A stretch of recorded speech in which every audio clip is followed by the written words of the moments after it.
Okay, good morning everybody.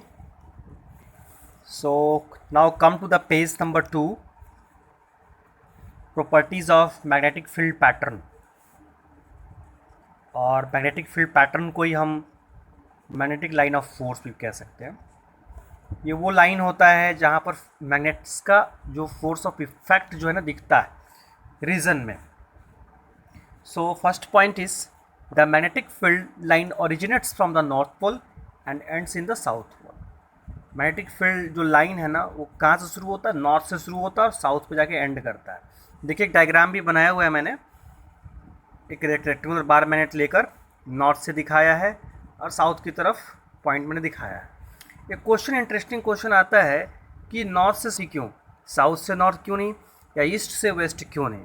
इसका answer बहुत जल्द एक अगले टॉपिक पे आपको मिलेगा कि ऐसा क्यों है। फिर सेकेंड पॉइंट है the line do not intersect each other और they are parallel to each other. You can say जो नॉर्थ से निकलता है ना लाइन साउथ पे, ईच एंड एवरी लाइन का अपना एक प्रोसीजर है, वो अपना निकलता है और साउथ जाएगा। कोई भी लाइन दूसरे से इंटरसेक्ट नहीं कर सकता है। यूँ कह सकते हैं कि लाइन जो है पैरेलल है। कोई एक लाइन जो निकला नॉर्थ से वो साउथ पे जाके मिला, किसी दूसरे से इंटरसेक्ट नहीं करता है।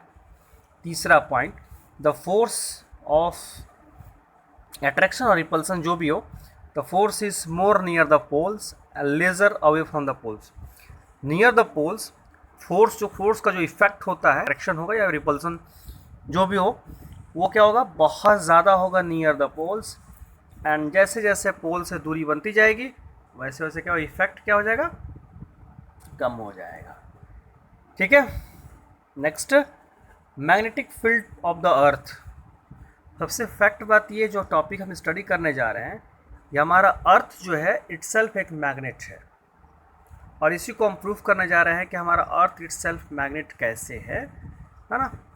तो इसके लिए हम चेक करते हैं एक रेक्टेंगुलर बार मैग्नेट को हम फ्रीली सस्पेंड करके उसको हम सीधा सस्पेंड करके लगा देंगे, जैसे झूला झूलते हैं ना लटका के, उस तरह से हम लगा के छोड़ देंगे और उसको हिट कर देंगे, जैसे पेंडुलम में हिट करते हैं ना, हिट करते हैं। फिर ऑब्जर्वेशन में देखेंगे हिट करने के बाद क्या होगा? रैंडम मूवमेंट होगा ऑटोमेटिक। फिर कुछ देर के बाद body will come to the rest, you know when it will come to a rest.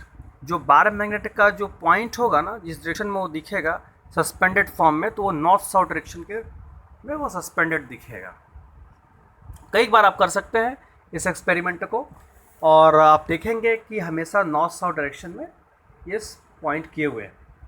तो नॉर्थ साउथ में जब किए हुए तो कुछ ना कुछ तो एक बात साबित होती है कि भाई ये हमेशा नॉर्थ साउथ में क्यों है। इसका मतलब है कि हमारा अर्थ भी क्या है? Itself is a magnet. तो इसका मतलब है जो अर्थ का नॉर्थ है, आपके रेक्टेंगुलर बार मैग्नेट का क्या होगा? वो साउथ होगा, क्योंकि आपको पता है opposite poles attract each other, similar poles repel each other.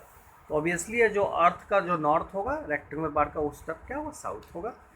और जो अर्थ का साउथ होगा रेक्टेंगुलर बार मैग्नेट का क्या होगा? उस तरफ नॉर्थ होगा, because opposite poles attract each other. Correct? Clear? और ये जो इंक्लिनेशन होता है वो 15 डिग्री पर होता है। आपके अगर मोबाइल में भी अगर एप्लीकेशन है कॉम्पास का, मैग्नेटिक कॉम्पास का, तो आप करके देखिएगा, थोड़ा सा तिरछा होगा, 15 डिग्री तिरछा हमेशा दिखेगा पर्टिकुलर डायरेक्शन से। हम लोग ईस्ट वेस्ट नॉर्थ साउथ को सीधा सीधा दे देते हैं, बट ऐसा नहीं होता है, वैसा वो थोड़ा सा 15 डिग्री इंक्लाइंड होता है। Okay, now come to the topic magnetic effect of current, that is called electromagnetism. ये टॉपिक ये कहता है कि when a magnet compass is brought near the current carrying conductor, needle deflect showing the magnetism due to current carrying conductor and this effect is known as magnetic effect। और इसी line को अगर हम short में बोलें तो the production of magnetism due to current carrying conductor is called electromagnetism. The magnetic effect was first given by asteroid in 1820। देखिए एक डायग्राम बनाया हुआ है और ये सारा बात ये कहता है कि एक मैग्नेटिक कॉम्पास को जब हम एक तार के नज़दीक लाएंगे जिसमें से करंट फ्लो कर रहा है, तो मैग्नेटिक कॉम्पास में निडल शो करेगा। निडल में शो करने का मतलब ही है कि एक मैग्नेट दूसरे मैग्नेट को अट्रैक्शन और रिपल्सन करा सकता है। सो ऐसा है। So thank you very much, meeting you